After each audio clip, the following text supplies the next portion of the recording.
మనిషి జీవితం యొక్క ప్రాథమిక లక్ష్యం ఇవ్వడం, తీసుకోవడం కాదు. ఇస్తేనే తీసుకుంటాం, అంతే. మీరు శ్వాస వదిలితేనే మళ్ళీ తీసుకోగలరు.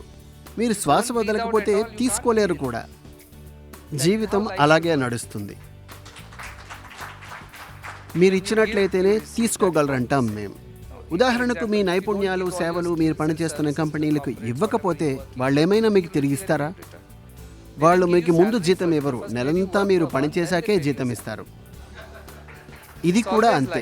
ఆధ్యాత్మికతలో కూడా ఇదే వర్తిస్తుంది. ముందు ఇవ్వండి, తర్వాత తీసుకోండి. ఇచ్చిన దానికన్నా అందుకునేది చాలా ఎక్కువ.